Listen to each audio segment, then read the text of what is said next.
can't talk about electrification without sustainability. Something that's proving to be a little trickier to master in the automotive supply chain, but equally something that's quite crucial due to its interconnectivity with building a resilient and future-proof supply chain. How are you approaching this, and how can businesses in the automotive begin to process this? Martin, let's hear from you. Obviously, it's a hot topic. Obviously, industries in all, well, companies in all sectors and all industries now, ESG credentials are part of the brand, aren't they? Yeah.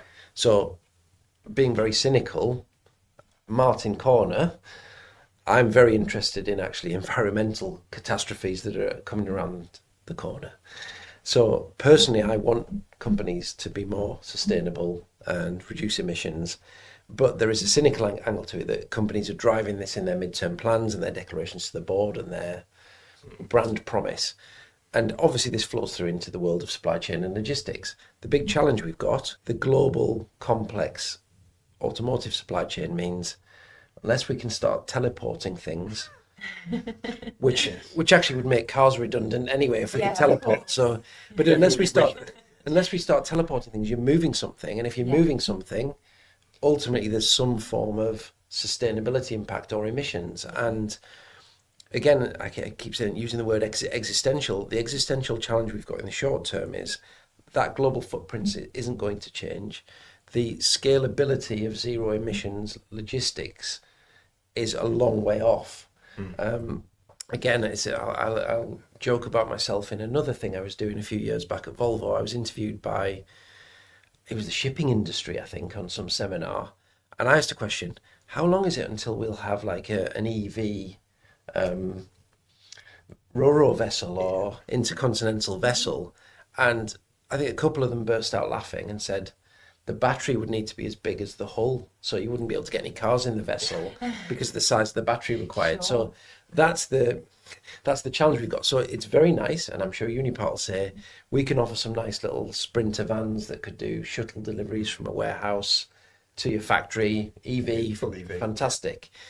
But big picture is we're moving things around so much, long distances, that sustainability angle's not there. So in the automotive industry, the promise is going to be moving to an electrified tailpipe. So if the car itself is an EV, that is a massive exponential benefit to the overall emissions for the company. But the supply chain piece, we are well under the microscope. I've got significant targets on my head, and I did have a Volvo Cars, but the ability to influence it now with the technology that's available is limited. So we can look at fill rates on trucks, we can minimize movements, but fundamentally, we're back to the key point.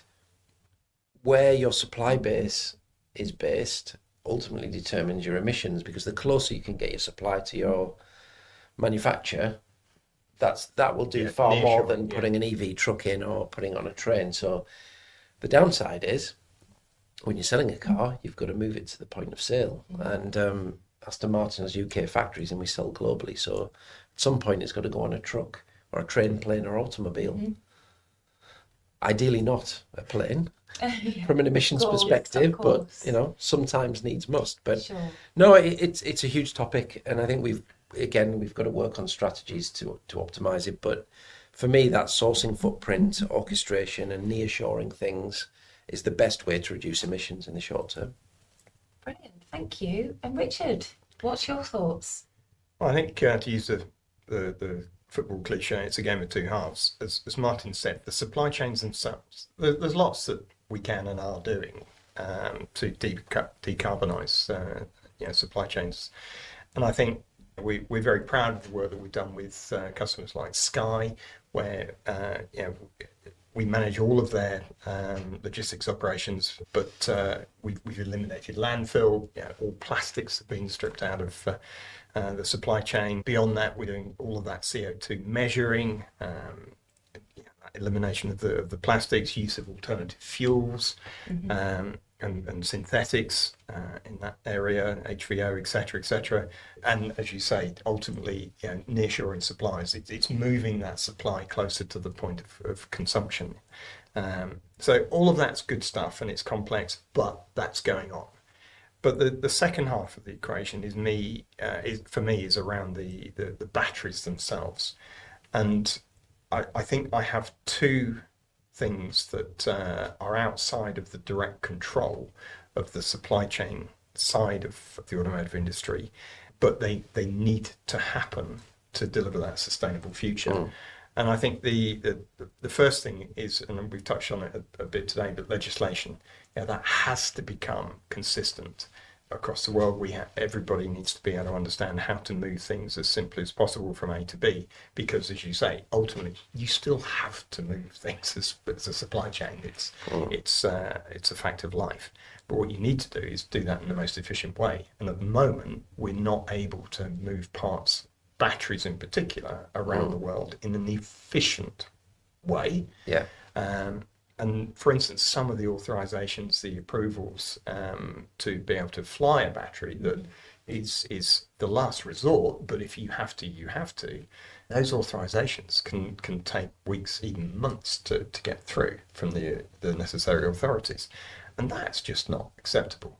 And by the way, as we've said already, it will all change tomorrow anyway. Yes. So whatever you have today, you're going to need different approvals tomorrow. Exactly. So all of that is about how you do this efficiently, and we need that standardisation across the world. Bodies like the SMMT are really helping, and how to help the government define that in the UK, but it's a global challenge. And then a second area for me is, and this is really my hobby horse, is design for repair for batteries, because there's lots of work going on about how to recycle efficiently, how to get the black mass, and then out of the black mass, how to recover the raw materials. That's essential. But recycling ought to be the last resort as well, because it's expensive, it's complex, it's not easy to do. And even when that becomes lower cost and easier, it still should be the last resort. We ought to be able to repair batteries, lift the lid, as is known. And whether that's down to cell level or whether it's at module level, there are companies out there, OEMs, that are doing better than others, but the vast majority of batteries are totally and utterly sealed, and any fault means you're going to have to replace it. And that's not acceptable. That's not sustainable, and that can't be the end destination on the electrification journey. I think, Martin, you talked about raw materials earlier, and again, one of my favourite facts was that if you attempted to wave that magic wand and switch overnight all of just the UK's passenger cars to full electric, you would need 3 times the annual mining volume of cobalt. And it's similar when you go through some of the other chemicals and such like. And that's just the UK. So we've got to get this more sustainable. We can't continue to mine for new materials out of the earth all the time. So those are my two things. It's that standardization, and that's going to have to be a truly collaborative effort around the world to harness the expertise around the industry around the world to get those standards in place. And secondly, it's please design for repair for these batteries. I think standardisation is a great point, because it's almost been seen like a dirty word in some. If you look at the Brexit debate, we need to be unique, and we need. Well, no, Yes. for industry, standardisation and legislation is often a very good thing, because it takes us forward into a better place. And I mean, the fact is, Aston Martin takes the sustainability side of things very, very seriously.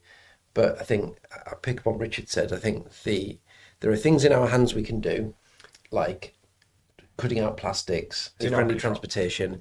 For me, the big lever, like I've already said, is the footprint itself and minimising movements. Yeah. But beyond that, I think you're right, Richard. It's actually the technology itself, which the development of that's going to be critical. And I'm reading a book called Nexus now. Have you heard of Yuval Noah Harari?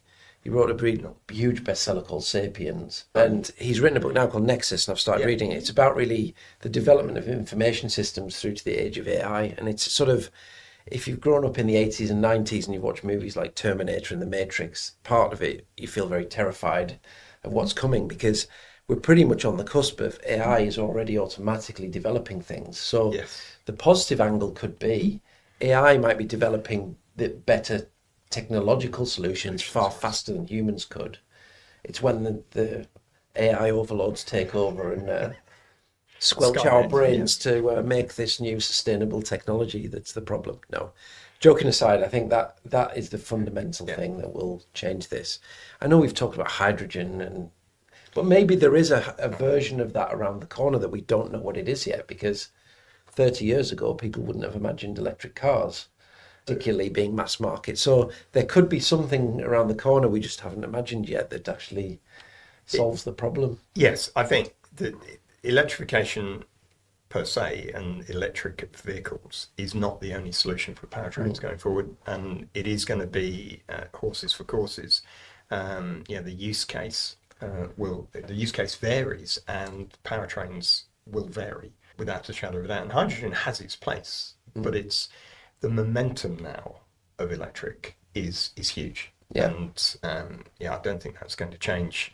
But hydrogen has its place, and particularly for longer journeys, for trucks, intercity deliveries, etc. And speaking as a layperson, I know they're doing a lot of studies now on energy production in a version of nuclear fission, but using water. And there's a few projects around the world on that. And you think, well, if that comes off, that's clean energy for free, isn't it? And you think that these are the trailblazing things that could really shift society. And you could argue if that happens, well, then the same could go into transportation and cars and everything. But the question is, how fast will this pace of technological change happen? And will it be fast enough?